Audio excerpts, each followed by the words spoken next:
So this is a listening webinar, which means that you will be able to listen to the speakers and send messages in the chat box and ask questions in a Q&A box at the bottom of the screen.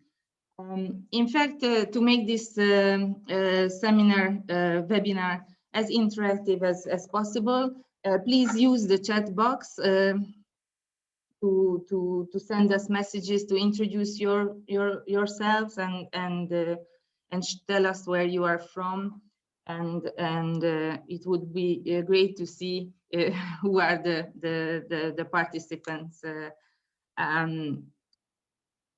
We have received 170 registrations to this webinar, so it's great to see that there's a strong interest in working on women's homelessness. This webinar is recorded, and we will be able to share with you the recordings next week. My name is Dalma Fabian. I'm a policy officer at FEANTSA. And I would like to just say a few words about FEANTSA. For those of you who don't know our organization.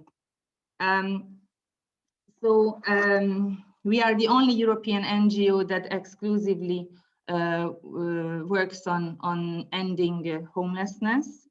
We have a diverse membership that includes services, cities, ministries, foundations, housing providers, public health actors, researchers, and think tanks, all involved in the fight to end homelessness.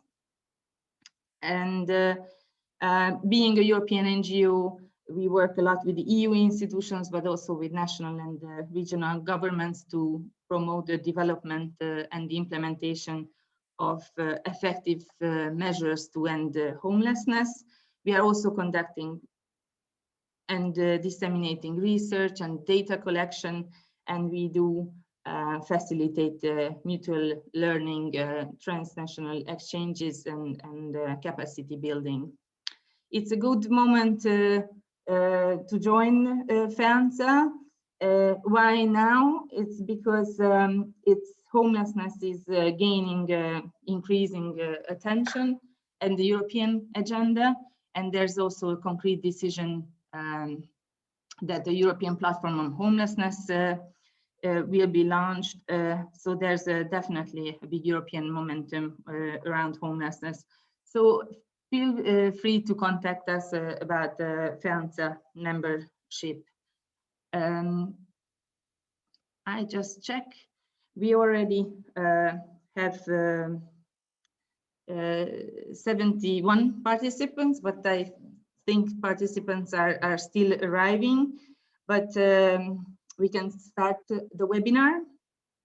On the agenda today, we have Paula Mayock and Joanne Bretherton, who will be sharing the findings of the latest evidence review on women's homelessness. Dr. Paula Mayock is an associate professor at the School of Social Work and Social Policy in Trinity College, Dublin.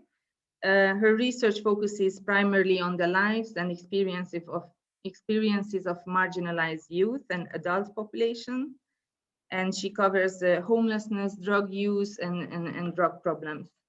She's the founder and co-director of the WEN network, the Women's Homelessness in Europe network. Joanne Bretherton joined the Center for Housing Policy at the University of York in 2005, and her work highlighted the gender dynamics of homelessness and the intersection of domestic abuse and multiple dimensions of housing exclusion.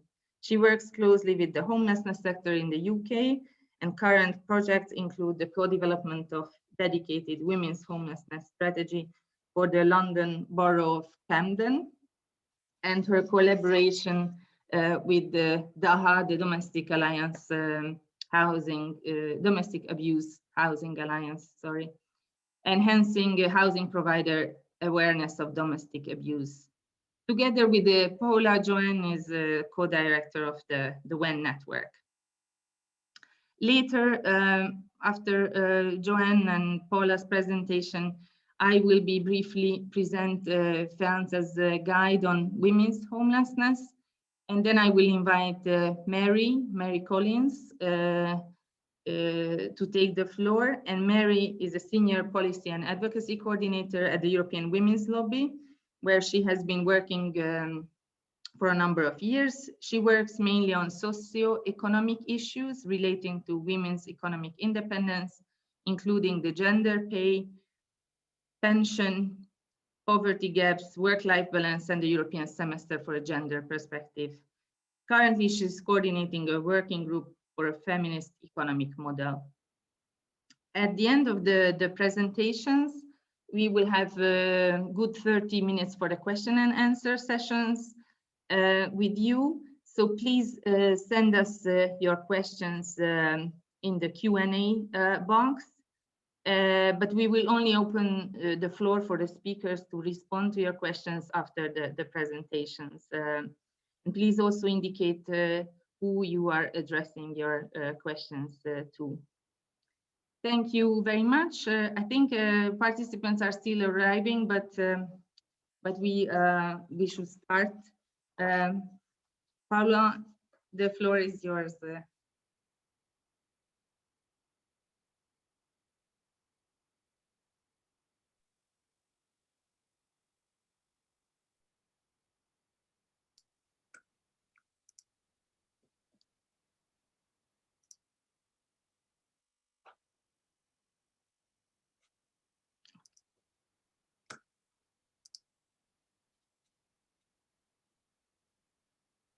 Okay, hello everyone. I think I'd like to begin just by saying that Paula and I were delighted to be asked by FEANTSA to undertake this review. We both felt that such a review was needed, I think, in the field at this time, and also it was maybe a good opportunity for us to see where we are in terms of the extent of research on women as a separate domain within homelessness, and indeed sort of how far we have come since the inception of WEN almost a decade ago.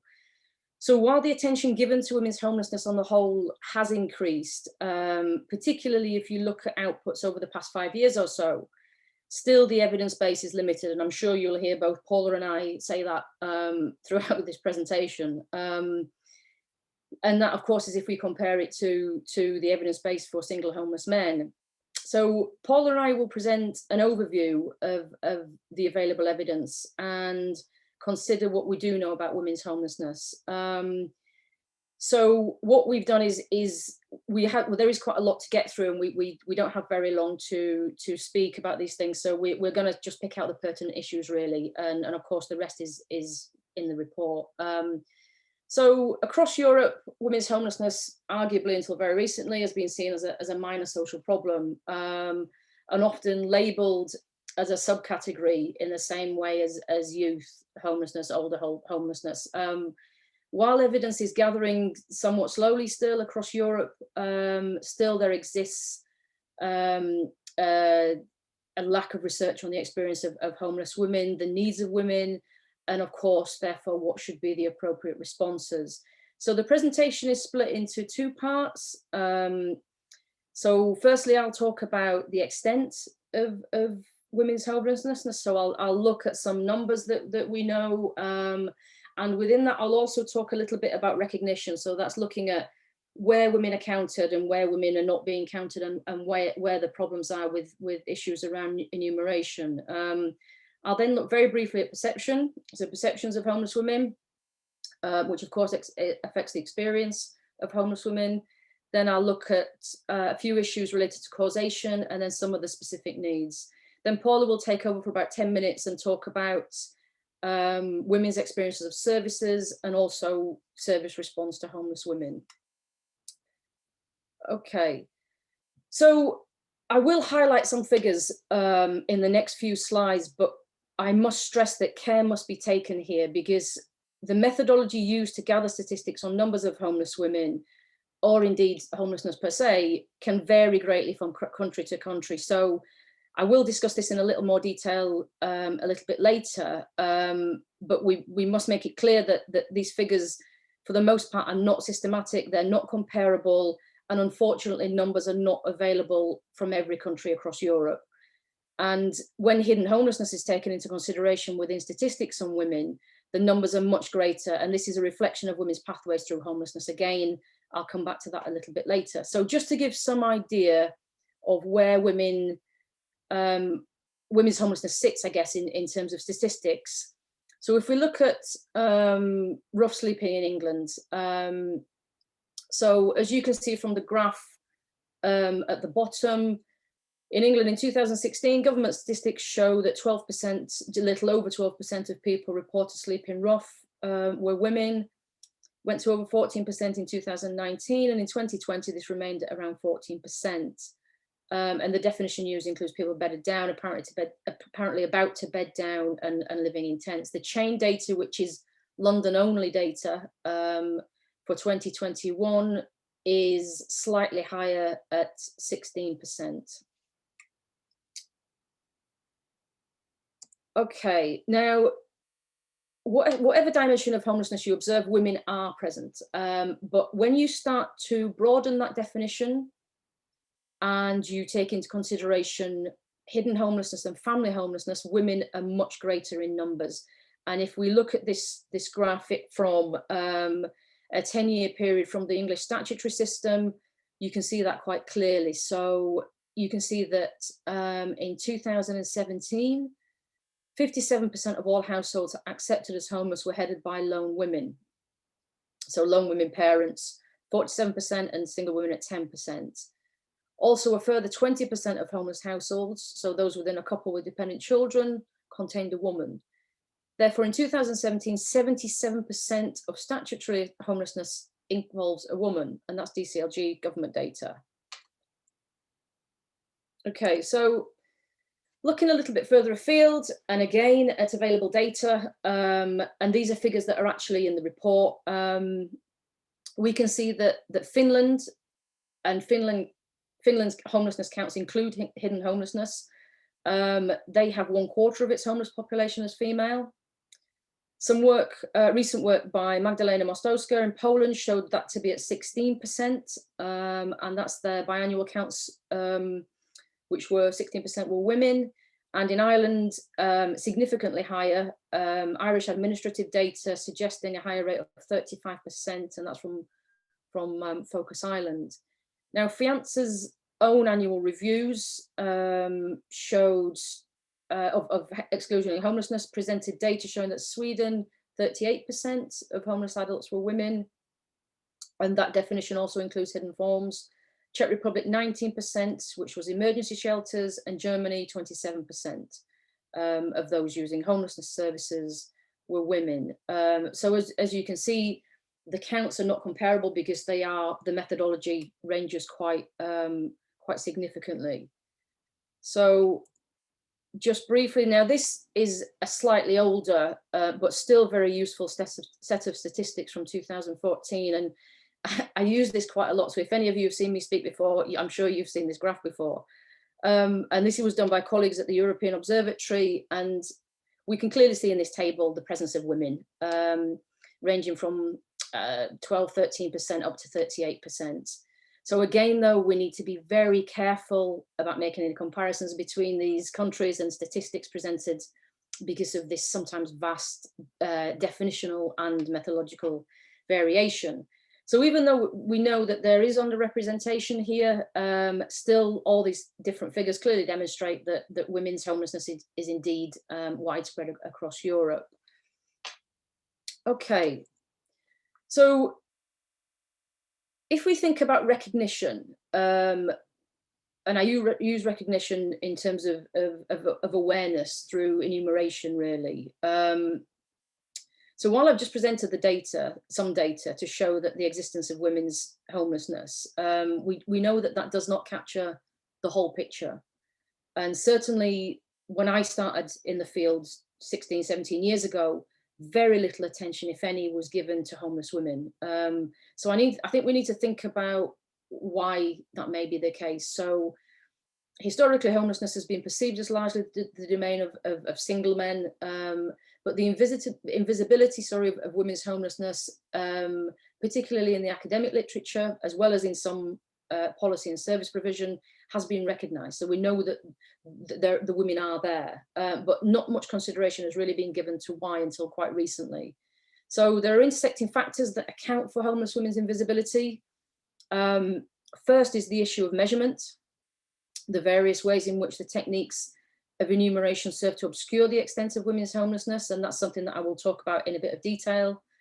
Women's responses to homelessness can serve to hide their situation, and homeless women's reaction to services, so the strategies used by them to avoid or delay service contact, may be more significant than previously recognised.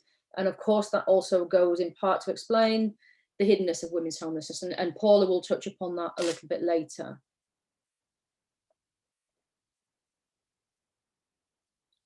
Okay, so if we look at enumeration, so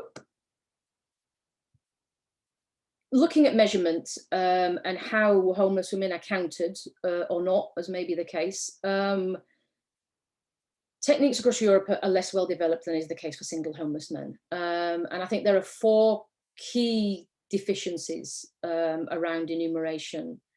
The first one that I've already alluded to, hidden homelessness has received little attention, and there are challenges in counting this. Now, the quote on the slide is actually from a piece of work that my colleague Nicholas Police and I did 7-8 years ago. And then it was clear that women were following quite different pathways than their male counterparts. So basically, women are more likely to exhaust all available help and support from families and other support networks before accessing or approaching services. And again, Paula will come back to this a little bit later. So means that therefore women are much more likely than men to be in situations of hidden homelessness. Women are the available European and North American evidence shows living in situations of hidden homelessness in which they lack any legal right to occupancy, and they also may lack privacy or any separate living space. So the problem across much of Europe is that hidden homelessness is incredibly difficult to count. There are several issues here. One is the fluid, temporary, and often precarious nature of arrangements made by women who are experiencing hidden homelessness, and the inherent difficulty in counting multiple households living in a single dwelling. The second point around family homelessness, the statistics that I showed earlier from England demonstrated the extent of women in situations of family homelessness, and we simply don't know enough about family homelessness. Very little attention has been given to the experience of women in family homelessness.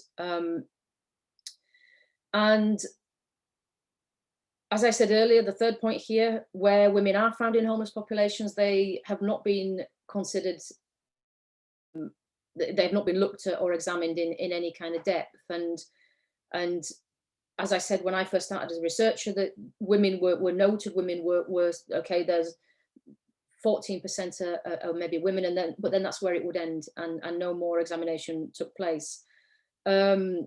So the focus in research and policy responses, because they appeared larger in number, has always been on single male homelessness.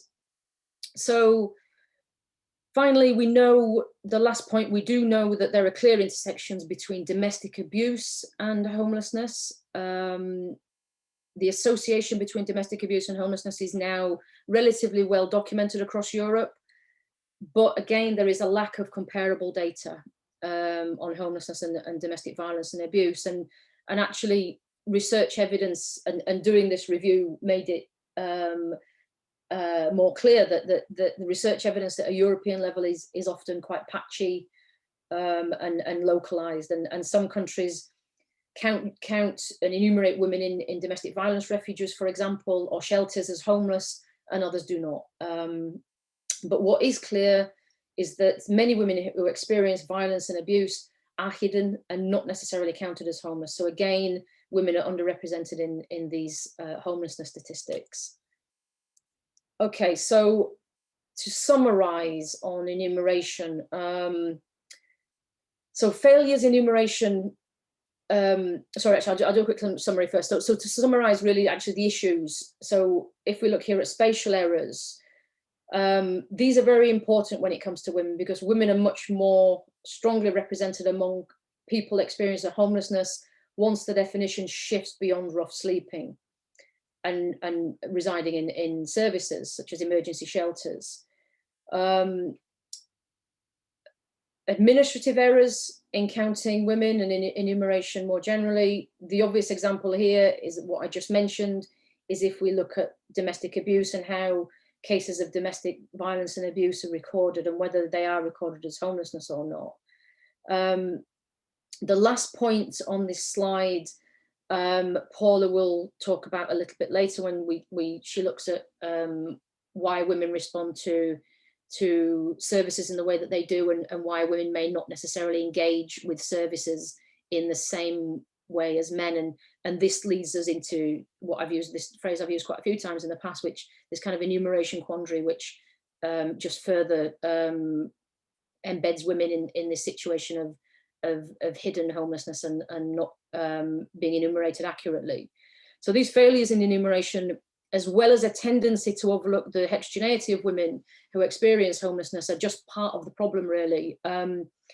The absence or underrepresentation of women within research is clear at a European level. Homelessness research is still overly focused on visibly homeless populations, such as street homeless and those present in emergency accommodation situations, and those also in temporary supported housing situations, which are disproportionately occupied by men. This means that many women experiencing homelessness are missed by research, and their situations, their experiences, their support needs are often not documented and therefore effectively ignored. There's a broader tendency to look at the impacts of homelessness on health, on social integration, life chances, access to services, but without specific reference to gender. And indeed, certainly from the work that I've done over the years, it's much more common to find homelessness research focused on youth, veterans, ex-prisoners than it is on women. And finally, and more importantly, I suppose, this paucity of longitudinal research really limits what can be said about the dynamics of women's homelessness. Okay. So I'd like to talk very quickly about the perception of homeless women, because I think when we think about how society perceives women's homelessness and people who find themselves within a homeless situation, I think it helps us to understand the cultural constructions of that underpin measurement, you know, the issues that I've just been talking about, and also the experience of women themselves, and also inevitably the policy and service response. Now, I will look at this very quickly because I know Paula will touch upon some of these issues a little bit later. So we can see that historically dominant discourse has depicted women as deviant, transgressive, and by implication as largely unworthy. There are obvious connections here with the expected role of women.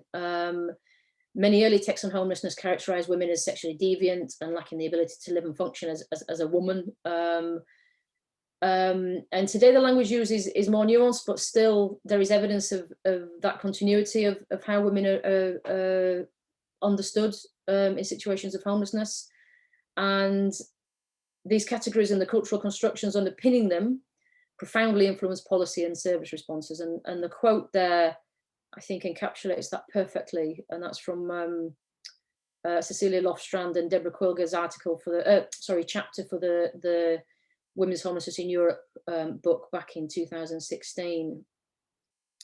So prevailing contemporary ideas about home, family, and women demonstrate the persistence of traditional constructions of women's roles as mothers and carers, and the continuity of traditional role differentiation within the family.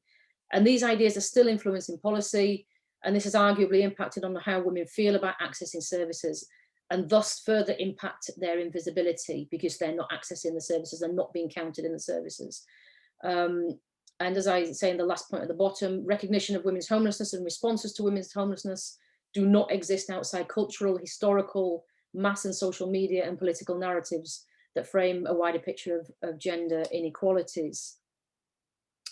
Okay, so if we look a little bit towards sort of causation and reasons why women may become homeless. So there are relatively few studies devoted to the trajectories of homeless women compared to that same analysis on men. However, we do know experiences such as physical, sexual, emotional abuse and violence can lead to homelessness, family adversities. So that of course is related to poverty and often neglect, relationship breakdown, lack of adequate affordable housing, which goes back into the poverty points, and human trafficking. And these can all lead to women, can lead women into a trajectory of housing instability and homelessness. These are not unique to women, these experiences, of course, but they are gendered. And a significant difference between men's and women's homelessness is, of course, domestic abuse. Okay, so I'll talk a little bit about domestic abuse. I think, as probably most of us know, this is quite a significant issue within women's homelessness. So I think without argument, we could say this is probably the starkest difference between men's and women's experience of homelessness. The findings of primarily qualitative research in a number of countries indicate that the proportion of homeless women who have experienced domestic abuse ranges from up to 40% in the UK and Ireland, up to 50% in Portugal and Hungary, with higher rates of sometimes over 90 to 100% recorded in albeit very small samples in Spain and Sweden. So these figures suggest that a large proportion of women who access homelessness services and or have experience of rough sleeping in these countries will have experienced domestic abuse, domestic violence at some stage in their lives. Australia has also similarly recorded high rates of domestic and other forms of gender-based violence against homeless women. So this is not just present across Europe, this has been evidenced globally. My experience is that almost all homeless women I've spoken to, and that's in the hundreds, have experienced domestic abuse in some form and at some point within their lives. So we know for certain that domestic violence is a cause of women's homelessness and is also a widespread experience among homeless women. The interrelationships between domestic violence and women's homelessness exist, I guess, at two broad levels. First, there is the differential causation, which can be linked to specific trajectories through homelessness, which will not be experienced in the same way and certainly not to the same extent by homeless men. Second, there is the interface between homeless women and domestic violence services. And there existed, I think, a disconnect between homelessness and domestic violence services. And again, I'll not talk any more about that because I know Paula will touch upon that briefly later. So many homeless women appear to experience something that most men do not, and that is homelessness triggered by violent relationship breakdown, homelessness that begins with having to escape what is supposed to be the secure and safe environment of their home. And the damage that this violence can do and the disruption to women's lives that can result from it brings certainly a dimension to women's homelessness that is unique. At the bottom of the slide here, I do stress that care does need to be taken when you're looking at domestic violence and abuse within the issue of women's homelessness, because it is not the only cause and does not predict women's homelessness and often occurs while homeless as opposed to as a precursor to homelessness. And I think it's very important that we don't allow domestic abuse to eclipse other drivers of homelessness, such as poverty, which I'll talk about next, and systemic failures. But having said that, domestic abuse is a very significant issue amongst homeless women. Okay, so if we turn very briefly to poverty, and looking at poverty as a reason for women's homelessness. So a variety of factors can lead to an entry into homelessness, but homelessness among women does not equally happen to any woman. Evidence shows that women in precarious positions financially and in situations of housing instability are of course far more likely to become homeless. Women at socioeconomic disadvantage are most at risk, and as such, simple poverty is a driver of women's homelessness. Work from Poland highlighted that women who become homeless had few resources and often lacked control with poverty and economic marginalization as a function of male behavior. And I think that quote from Mostowska and Debska that was from last year illustrates women's precarity prior to homelessness perfectly.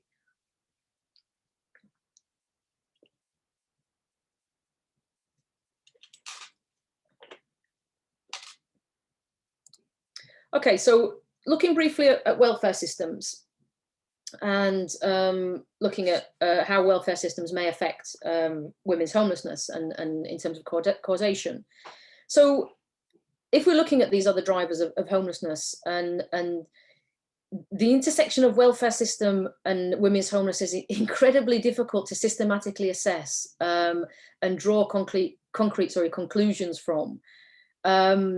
The idea that European countries with extensive social protection would have less women's homelessness is very, very difficult to demonstrate. Of course, instinctively, we would think that that may be the case, but it is very difficult to evidence that.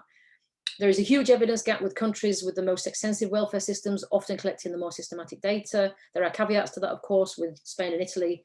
And of course, women do not engage with homelessness or welfare services that may help to prevent homelessness in consistent ways. So it cannot be assumed that extensive European welfare systems prevent and resolve women's homelessness more quickly.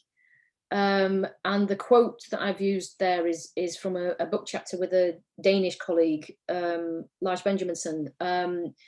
And that sort of says, you know, we need to think maybe beyond welfare systems and look at the fact that maybe gender may be the bigger determinant in trajectories into and out of homelessness.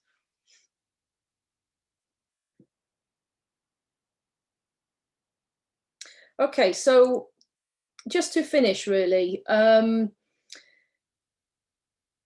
there are several sub-dimensions that are important factors in our understanding of women's homelessness. Again, research on all these is greatly lacking, and unfortunately, there isn't really time now to talk about these in detail anyway. I'd like to take each one into in and of by itself and talk in more detail, but we don't have time to do that today. But they are all covered in the review itself. But just very quickly, so youth homelessness is more common for young women who have experienced disruption to education, to familial relationships, and growing up in poverty. There's a heightened risk of homelessness for these people across Europe. LGBTIQ homelessness remains hidden and not well understood. And that was in a recent FEANTSA output. But anecdotal evidence and certainly evidence from the UK suggests that intolerance may lead to homelessness. Women are present in migrant populations, as we know, but little research on their experience outside of the associations that we've seen with domestic violence and abuse. And research has shown that when a migrant woman enters homelessness as a result of domestic violence and abuse, she can be cut off from community support, unable to communicate, and if undocumented, has no access to any social protection, housing, or homelessness services. Older women may be more vulnerable to housing insecurity or homelessness if without a partner, and that's from some outside of Europe, but some Australian research that's beginning to show that, but little research on that across Europe, unfortunately.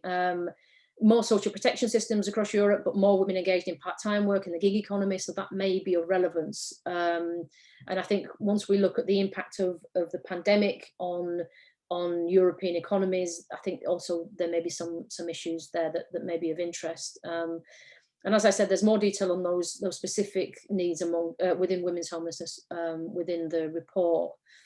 Okay, so I'll hand over to Paula.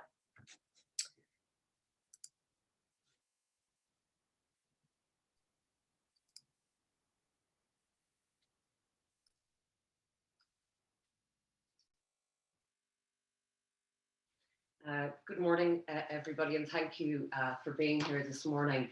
I'm going to follow on from what Joanne has presented by looking at what we know about women's service experiences, and to look also at service responses to women's homelessness.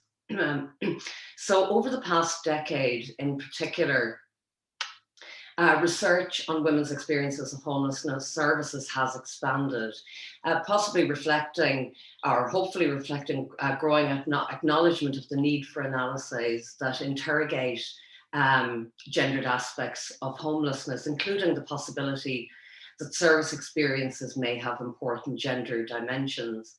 Now, the research base is underdeveloped. Much of the research is based in North America, and in the European context, when women's service experiences have been examined, it's often part of a larger project, so it's not a specific focus of that research. But nonetheless, what we do have available to us does provide considerable insight into women's experiences and perspectives of services. For example, it does seem clear that women are often grateful for the shelter and the amenities provided by the short and medium term accommodation types that they access, and that women value the relationships that they establish with service professionals, if and when these relationships are developed and enabled to be developed. More broadly, however, women's experiences of homelessness services have been demonstrated to be primarily negative. And we have identified three major themes that permeate this literature, which has looked at specifically looked at women's interactions with and experience of homelessness services. And these three themes include service avoidance, lack of autonomy and control within service settings, and women seeking solutions to their homelessness independently. So I'm just going to look briefly at each of these three themes. Looking first to service avoidance. Well, of course, we know, and Joanne has emphasised that women may avoid or very frequently avoid homelessness services, particularly during the early stages of their homelessness. And explanations for this avoidance often draw attention to their awareness of male-dominated spaces, and also to their fear of victimization within spaces that are basically oriented primarily towards men.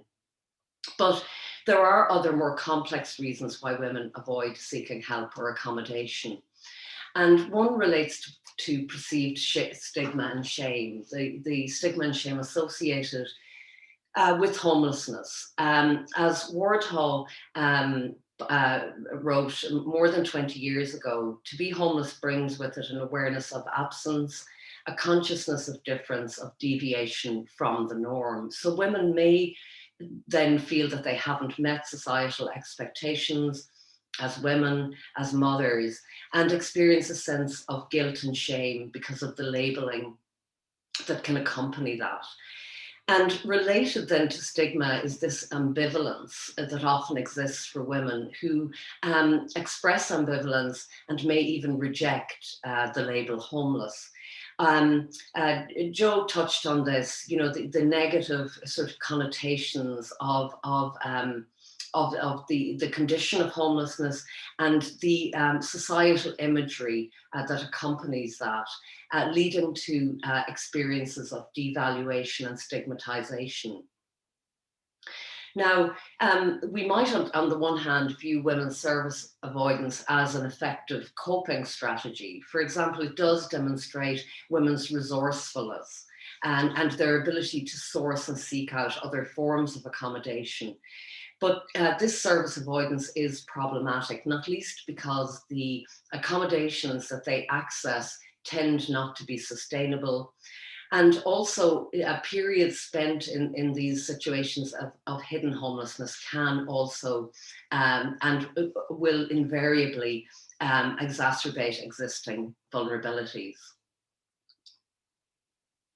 So looking to the second theme then, the lack of autonomy. Well, of course, for men and women alike, congregate shelter settings and shelter life is challenging. There's a lack of privacy, strict rules governing everyday movements, everyday routines and interactions with other residents, and indeed interactions with family, friends, and so on. But research has documented quite specific experiences pertaining to women, particularly specific types of losses that accompany shelter life. For example, several studies have documented the lack of control that women experiences, highlighting ways in which prevailing practices produce feelings of objectification and a sense of powerlessness.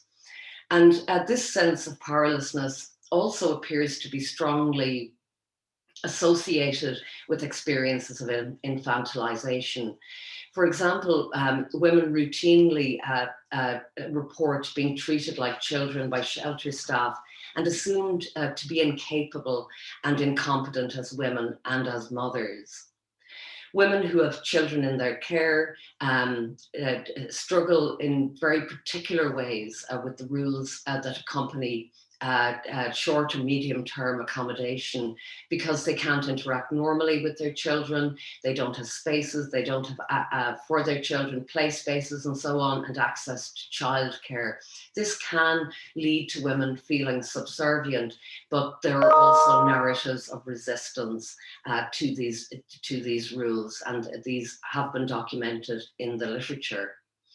Mothers then, on the other hand, who are accessing homelessness services alone without their children, lose their status as mothers.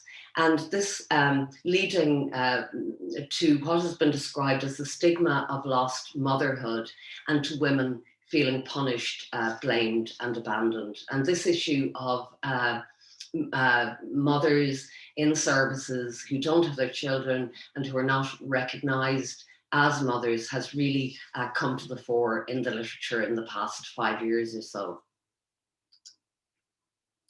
So looking then to this final theme, women seeking solutions, and this theme relates strongly to women's own actions and responses, and in particular their reluctance to remain in homelessness services. So not alone are women reluctant to engage initially with homelessness services, but when they do, there is evidence of them opting out of services, essentially disappearing from the grid of visibility, and effectively excluding themselves from services, as Riva and colleagues put it, finding that particular services were delivered in such a way that they found difficult or unhelpful. Now, these women will typically exit services independently without any formal supports, often to poor quality private rental accommodation. And in other cases, they may even return to abusive relationships. But what is really happening here is a cycle, because many of these situations won't be sustainable. So there is evidence of women embarking on an institutional circuit of service use, including not just exiting to private rental accommodation or to situations of hidden homelessness, but also for periods of hospitalization in acute hospitals, psychiatric hospitals, and also in prison. So as Reeve and colleagues note, accessing homeless accommodation services does not mean that women progress along a trajectory out of homelessness.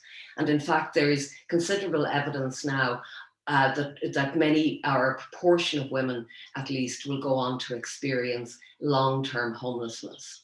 and continue to circulate between accommodation, homelessness accommodation, and situations of hidden homelessness.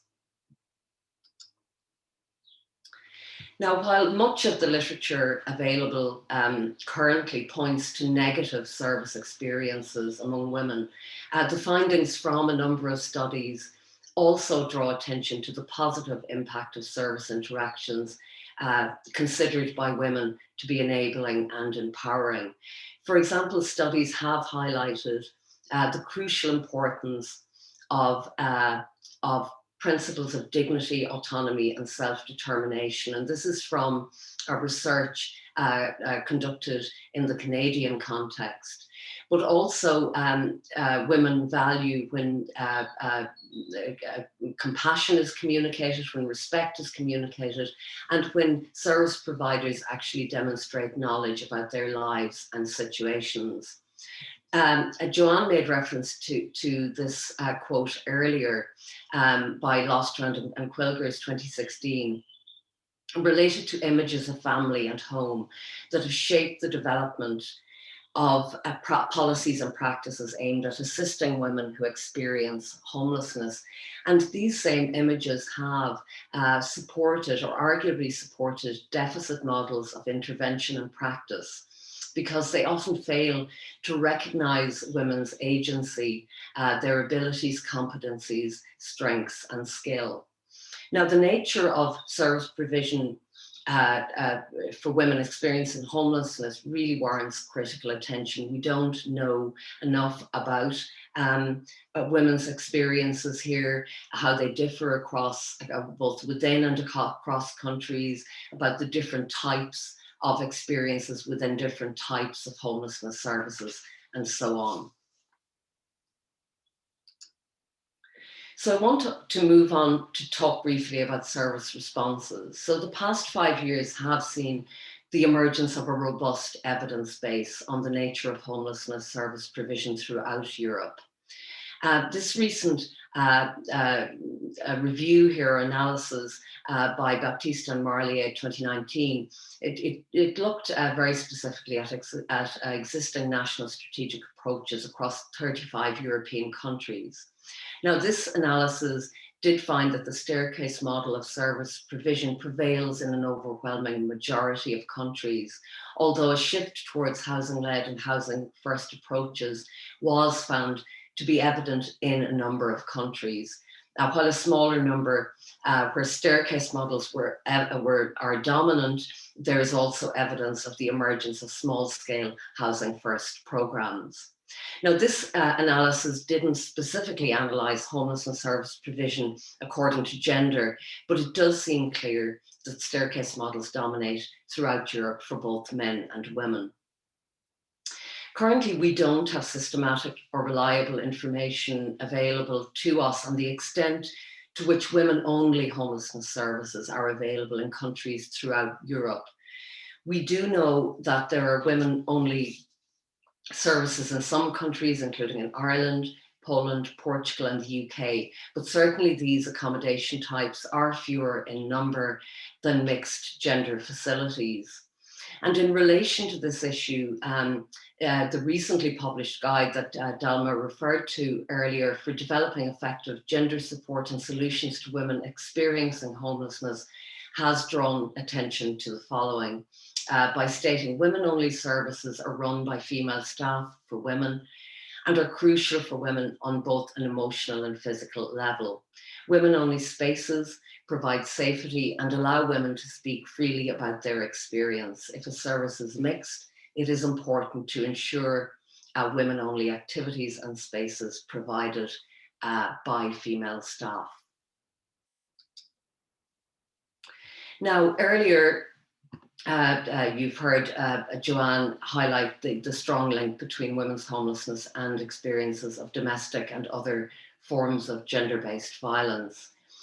But throughout Europe and in other jurisdictions, these two issues, domestic violence and homelessness, are classified and understood as quite discrete processes and are therefore typically responded to by two very separate service systems. And this is, of course, despite the fact that they are very strongly linked and entwined and overlapping. Complex issues such as homelessness and domestic violence are cross-cutting, and despite considerable investment in efforts to address them, the lack of integration among stakeholders, policies, government, community members, and other service providers is a significant problem. This disconnect has been noted for some time, and recent pan-European research over the last just literally couple of years has consistently highlighted a need for better coordination and integration of responses to homelessness and domestic violence. One example is this piece of research by Nicholas Pleece and colleagues. Here they state that there should be further cooperation and exchange between homelessness and domestic violence sectors, with a view to better responding to the needs of women escaping violence and using homeless support services. So I just want to say, mention briefly the whole area of Housing First by just drawing some short conclusions. Well, Housing First for women is underdeveloped, and there's very little discussion of gender, in fact, within Housing First discourses. The evidence base on Housing First for women in EU member states is extremely limited. Now, we do have this example here of a Housing First project, Threshold Housing First in the UK, and this has been subject to a 5-year evaluation by Deborah Quilgers and colleagues, showing that a service built by women and run by women can achieve high rates of success in sustaining rehousing for women with very high and complex needs. And I just want to draw attention to a few points that the authors made when reviewing the learning arising from Threshold Housing First for Women's service. Firstly, the need for trauma informed approaches. Secondly, the need for services that recognise that many women are mothers and are a central part of services is to support women in coming to terms with the loss of children and working on positive reconnections for women with children and their families more broadly. And a third point, and there were many other interesting and very important points raised by this evaluation, but Quilgars and colleagues stress the need for close working relationship with the women's domestic violence sector and the provision of accommodation that is safe and secure, and they highlighted this as a matter of priority. Now, throughout Europe, as I said, we have few Homeless First for Women services. There are pockets of good practice, of course. There is evidence, I think, of a greater engagement with the notion that gender is important in service provision. But again, this issue needs far more systematic attention. So finally, to draw just a few conclusions. Well, since the publication of the volume Women's Homelessness in Europe, the evidence base has improved, and to some extent the debate has shifted too. But we're still working in a context in which, unlike lone male homelessness, all of the different dimensions of women's homelessness remain under-researched across Europe. We have a problem related to a basic lack of data on the extent of nature of homelessness among women, and how these issues may differ within and across European countries. So we need far more robust enumeration techniques. Understanding of women's journeys through and out of homelessness remains very rudimentary. we tend to have small scale qualitative studies, we need larger scale studies, and we need longitudinal research. Obviously, cross-country comparative research would greatly enhance understanding of the impact of different kinds of service structures and interventions, and differences in welfare regimes on women's homelessness journeys. And finally, to stress the need for policy responses that acknowledge the situations and experiences and the lived reality of homelessness for women, which does have specific dimensions and complexities and so on, and including, of course, the fact that very many will have experienced domestic, intimate, or other forms of gender-based violence. So I'll conclude there. That's it for me, and stop the slide share. Thank you.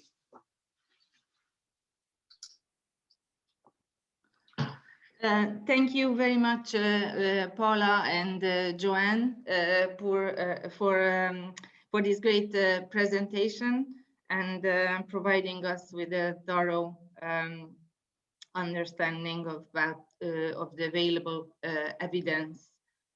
It's definitely a very useful knowledge base for us to formulate recommendations for policy and practice. But we'll touch upon that later in the webinar. I am now going to share my screen.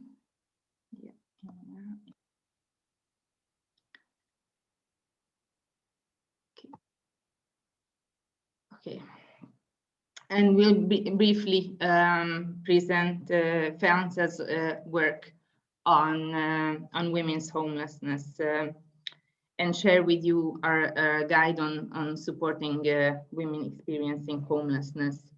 So FEANTSA has been working on women's homelessness for a number of years, and our membership has increasingly became interested in improving outcomes for women, because what they saw in their services is that the women were not doing well, and they didn't have good outcomes. So has been a very strong commitment to improve service delivery for women experiencing homelessness. In the meantime, the WEN network has been established, and as Paula and Joe pointed out, homelessness has been acknowledged in research, and the research in this area is growing as well. But it took a long time for women homelessness to be recognized, in fact. While we know much more about how women experience homelessness, it is still important to continue to reiterate the message that women's homelessness exists, because unfortunately we know that in women's rights backlashes often happen. So it's important to keep sending the message. We have participated in a number of European projects which aim to exchange good practice and expertise about how to work with the homeless women, and the objective was to improve services by learning about innovative ways of training staff, involvement and empowerment of service users. And of course, there's always been the objective of raising awareness of women's homelessness among policymakers and stakeholders. So I would like to mention just two European projects with these aims. The first one on the left-hand side, you can see the logo. It was called Pie for Shelters, and it focused on providing trauma and gender-informed services for women in homeless services. This was a joint project with the participation of a domestic violence organization as well. And the aim was to adopt adapt an existing approach called the psychologically informed environment for women. The other project on the right-hand side is an ongoing project, an Erasmus Plus, called Women and Homelessness, and it's a project of with the partnership of these 8 organizations, and it's an ongoing project and a really important learning experience, and we have organized joint training sessions on the most relevant key issues related to women's homelessness. But participation in this joint training was limited to the partner organizations, and there was a growing demand from our members to provide them with a tool highlighting the key issues of women homelessness and how to start working on a gender informed way. And that's why we developed the guide for developing effective gender responsive support and solutions for women experiencing homelessness. And what's important is the gender lens. Its overall message of the guide is that the gender should be the key principle in supporting women experiencing homelessness. Now I'm a bit conscious about time, and I see that already we have questions in the question and answer box. So I'm going to cut this part short to allow Mary as well to respond to the findings of the evidence review of Paula and Joanne. But I'm just going to quickly go through the structure of the guide. We start with the women experiences of hidden homelessness, already covered in much more detail in the evidence review.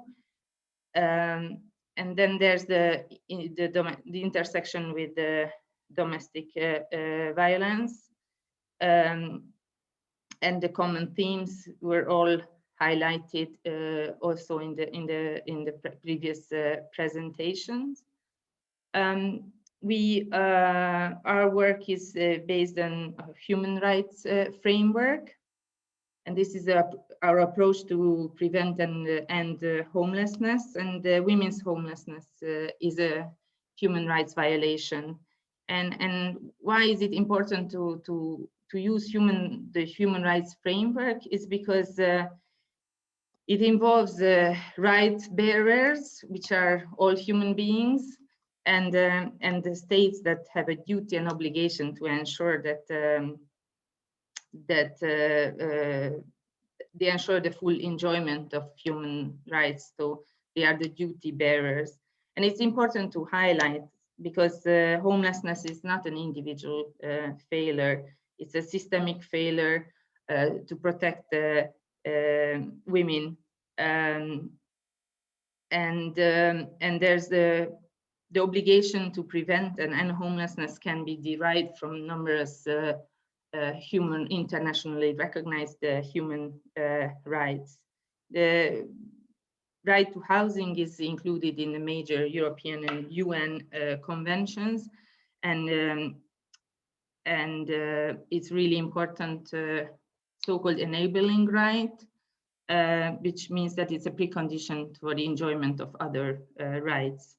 In the other element of the human rights framework is the elimination of gender-based violence, because as both Paula and Joe highlighted, that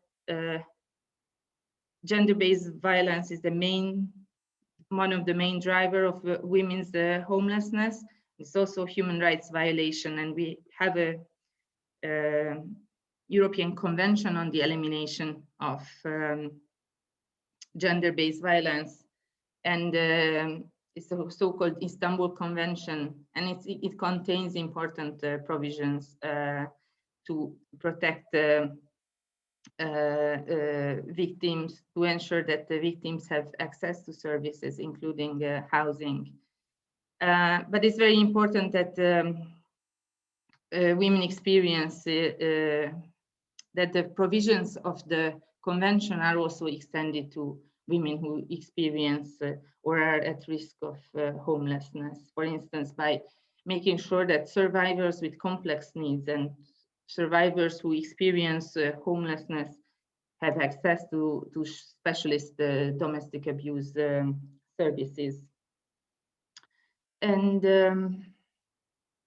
so we advocate for a gendered homelessness strategy that is based on the described human rights framework and the wider understanding of gender inequality, and it should be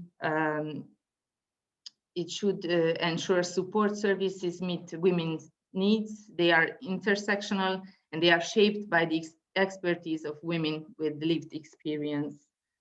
The next section highlights how housing is the only long-term solution to women's homelessness, and it's a key to break the cycle of violence and homelessness, but also need to recognize that, as Paula mentioned, that women have agency and competency, so they should be given housing options to choose from, and that also consider the specific needs and diverse life experience of women. Housing first was also mentioned. Also, it needs to be adapted so that it responds to the gender-specific needs of women. And the last part highlights the importance of collaboration across systems, because the disconnected systems leave women without appropriate and timely support. And it's important to highlight, when we talk about complex needs of women, it's not necessarily means that they have that women have a multitude of individual problems, but they rather reflect the system failures, that the system that is organized in a single issue way and fail to recognize the interrelated needs, and often lack also the gender competence. Okay, so very quickly, this also part of the guide. This is a summary of the key principles of a gender-informed homelessness service response. You can see many of the principles and issues that have been already highlighted. Importance of creating safety, women-only spaces, the strength-based approach, physical, psychological, and emotional safety, training to recognize staff training to recognize gender-based violence and the effects of trauma, and also educating women about gender-based violence and trauma, and recognizing the diverse situation of women and the various support needs, and valuing the voice of women in peer research, encouraging peer support, and enabling peer involvement. Okay, and I come to the last slide. So following the publication of the guide, we are keen to equip our members with tools that inspire change in their organization. So we will be collecting best practices and resources in the areas that are covered in the guide. There's a strong interest in our membership to do trainings on domestic abuse for staff that I mentioned already, special challenge of working with perpetrators who may be using the same homelessness services. Yes, and of course, translate the evidence review that we just heard into policy and practice recommendations. I highlight in this slide a number of EU advocacy opportunity opportunities. We know that the gender equality strategy, the current one, ignores women's homelessness. So it's important that the implementation of the strategy in the concrete actions in the implementation address women homelessness. I mentioned already the Istanbul Convention and the European Platform of Homelessness. And just quickly say the need, which may be one of the key recommendations, as we know that the Commission is preparing a new legislative proposal on gender-based violence, is the call for improved EU data on the intersection between gender-based violence and women's homelessness. And all this possibly in partnership, joining forces with the women's sector. Okay, I stop here. It's the right moment to hand over to Mary, who is next in the panel, and will respond to what has been said. Mary, the floor is yours. Thank you very much. Good morning to everybody. First of all, I would like to congratulate both FEANTSA for really putting this issue high on their agenda for the last couple of years and for developing all those different tools that you've developed recently. And I also would like to congratulate Paula and Joanne for a very comprehensive report. I think the report obviously highlights a considerable number of gaps, but that too is a starting point, and it rightly points to the invisibility of women's homelessness for far too long. The report, I think, really shows that a gender perspective is crucial and urgent, because we know that women experiencing homelessness have different real life experiences, different needs, and that this is also compounded when they're combined with other factors such as ethnic origin, disability, age, etc., just to name a few. I think the messages from the report they're extremely strong. We need more visibility. Women must be counted.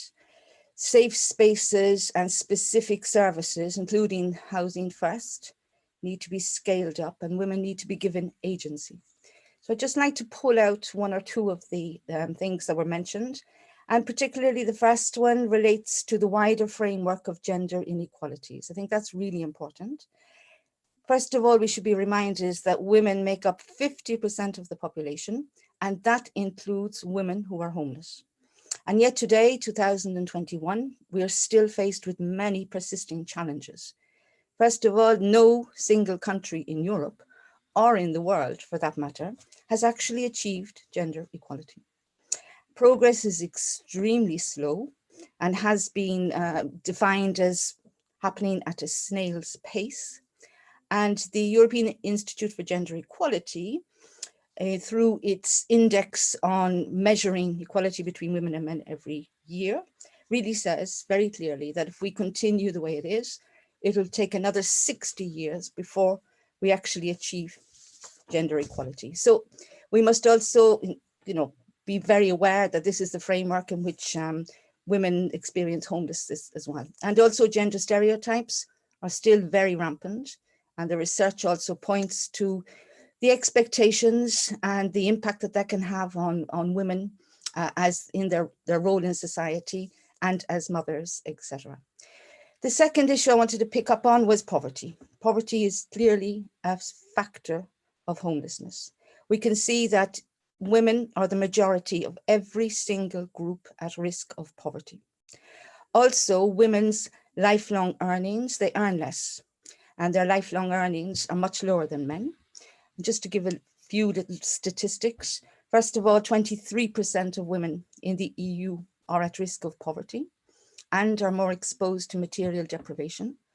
Women make up the majority of single-headed households, and your research showed that too. And then just to say that there is a 40% gender pension gap, which obviously means higher poverty rates for women as they age. And also to say that in many countries, because you referred to welfare states as well, in many countries, women do not have individualized rights when it comes to social protection systems. So it makes them dependent on a partner or on the state throughout their lives.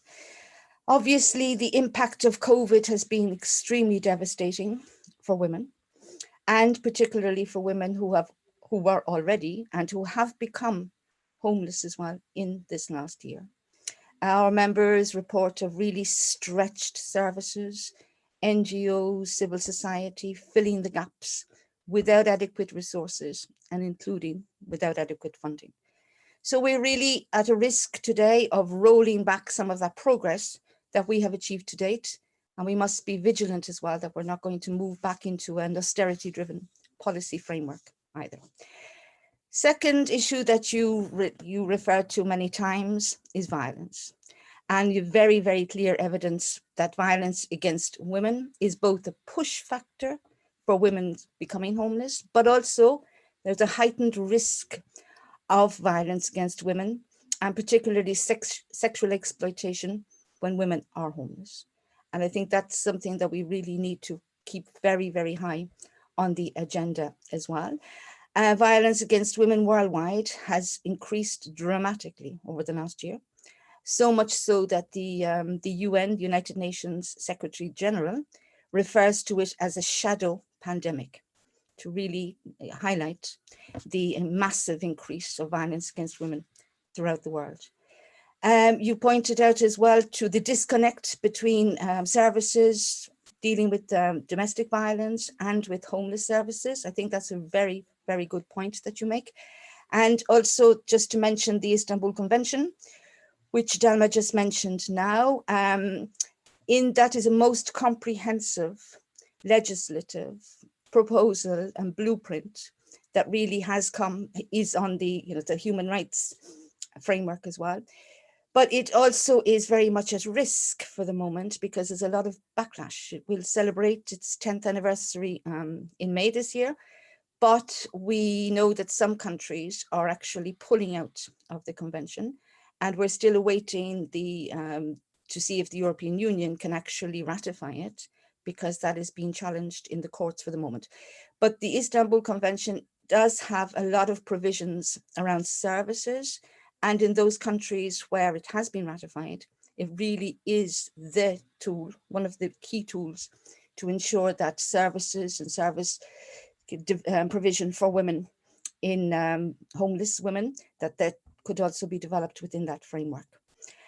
Another factor I think that perhaps we didn't talk about too much in the report is really the holistic perspective and linking other policies, and particularly housing policies, because housing play a role both in preventing and in the exiting homelessness. Now, you mentioned housing first, which certainly there needs to be much more massive investments in that, because the evidence that you provide, and which I have seen as well from other reports, I mean, it really is the way forward for in relation to women and homeless women. The lack of data, methodologies, evidence to capture the complexity of women's homelessness is a huge, huge flaw, which really we urgently need to address, because otherwise women are going to remain invisible and services are going to continue to be inadequate to meet their needs. So I suppose going forward, the question is, what can we do? Certainly, I think the evidence of your report needs to be brought into the wider public. It needs to also be brought into the political decision-making at European level. And some proposals, for example, I spoke about the European Institute for Gender Equality, and I think it's high time that there is a European report on the gender dimension of homelessness. The European Institute, as I said, has been providing a gender equality index for the past 10 years now. It doesn't look at issues like poverty or homelessness, but it has the capacity to develop a number of different tools and also methodologies. And I think it would really be very important that they are approached to see how they could actually look at developing some of the difficulties you highlighted in terms of the methodology, in terms of counting, and the complexity of homeless women. Secondly, there was pointed out about the European Commission's Gender Equality 5-year strategy. which indeed has many missing areas, including poverty, social exclusion, and homelessness. However, the European Parliament's report on the strategy does identify these gaps and specifically refers to homelessness as well. So again, these are possibilities and these are openings for us to bring your evidence and your research forward as well. I think the upcoming or the forthcoming European platform on homelessness provides an excellent opportunity, but we must make sure that there is a very strong gender dimension from the onset. And it means really us working together now until then, until this actually happens. And then Dalma just mentioned the current public consultation by the European Commission on violence against women, which runs until May. And this is really a very, very important moment and a good opportunity to ensure that the voices of homeless women are heard. And I really would urge FEANTSA and all its members to respond to that public consultation. The evidence is there that shows it. As I say, the Istanbul Convention is, for the moment, you know, we're not really sure whether Europe is going to be able to ratify it. So this is an opportunity to have a legislative framework on all forms of violence against women at the end of this consultation process, but it probably won't be until the end of the year. Then finally, what I think is really important is that we need to break the silos. We need to work together. All women in Europe and elsewhere must have the same rights. So now it's really time for us to work together, women's organizations, specialized organizations like your own, and to really ensure that the evidence that you have provided in this report, which is really extremely, very, very useful and very comprehensive, that we together can make sure that this becomes meaningful and that it does shape public policies moving forward. So thank you very much.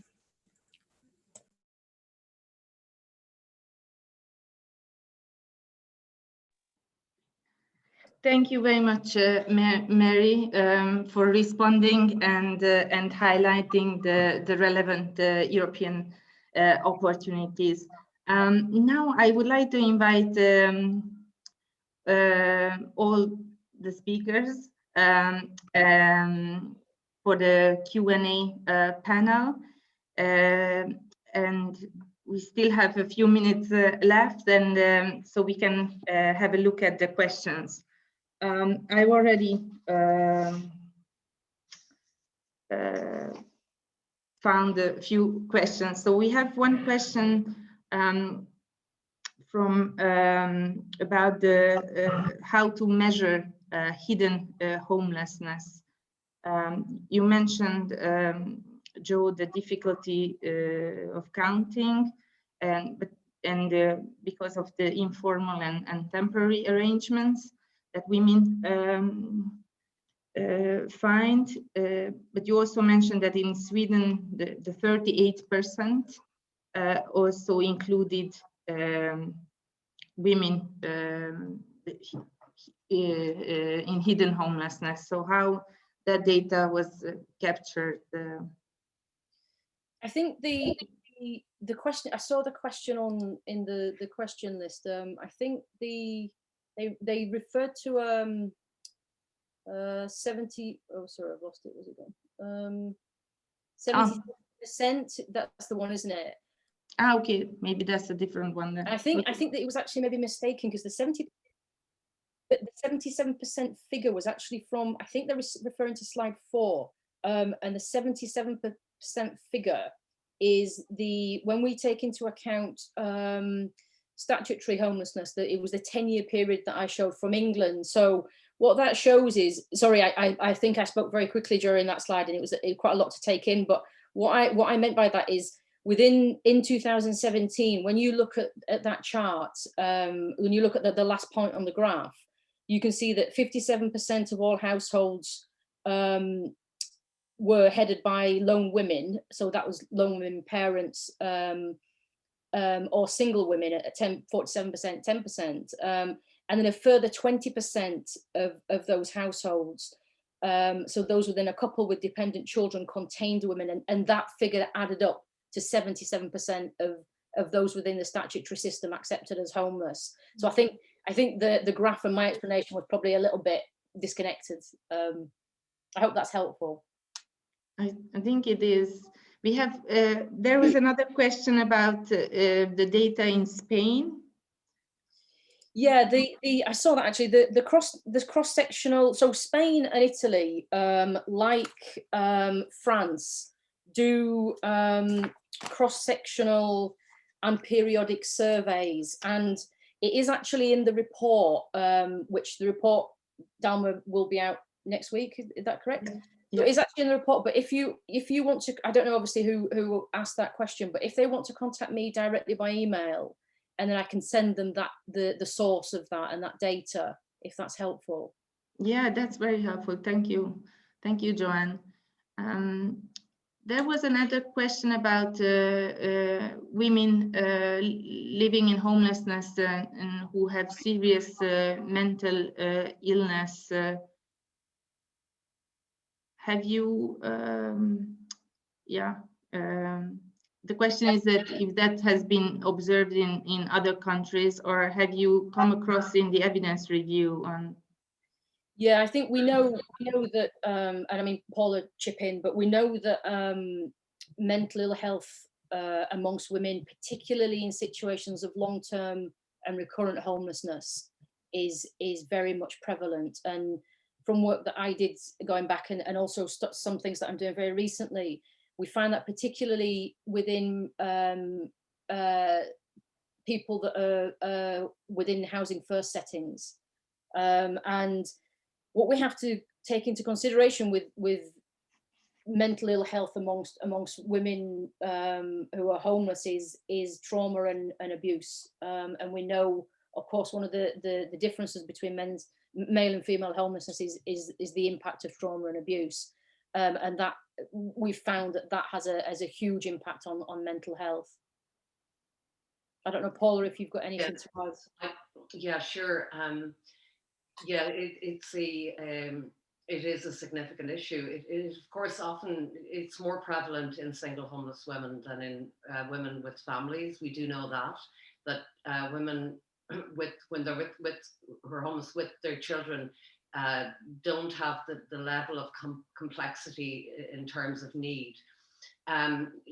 Single women, yeah, in our own work here in Ireland, it came up as a very significant issue, mental ill health, but often intersecting as well with substance use issues, and also with trauma. So, when I presented there on services and, really pointed to, Deborah Quilgar's work on Housing First and, the need for these trauma-informed approaches. Very often women or the service provider won't know that the woman has experienced domestic violence. And the service provider may not even know that that woman has children living elsewhere. And all of this contributes to a huge more re-traumatization.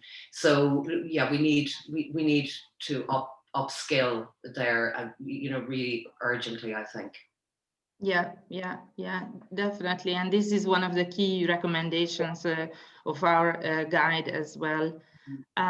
We had also one question about Housing First for Women, but it was about funding from Scotland. The very relevant question. And for that, I just would like to announce, I promised my colleague to mention that the Housing First Europe Hub is organizing an informal discussion on Housing First for Women on the 6th of April. And I'm going to share the registration link. So I think that's the best forum to have a discussion on funding. I'm afraid that the webinar is now coming to an end. It's 11:30. Time flew by very quickly, but I think that we used this time very well, and I hope you still feel the same and you have lots to take away from the webinar. I would like to thank Joanne, Mary and Paula for speaking here today, and for the participants to spend this morning with us. We had a big number of registration and also participation, and it's again an important message for all of us to continue the research and advocacy in all our sectors, and hopefully join in partnership to continue on working on women's homelessness. As I said earlier, the recordings of the webinar will be shared with the participants, and I'm also going to send you the links to the evidence review and to the FEANTSA guide and to the public consultation that Mary mentioned, and the registration link for the event on Housing First for Women. Thank you very much again, and have a great day. Thank you. Bye-bye. Thank you. Bye-bye. Bye.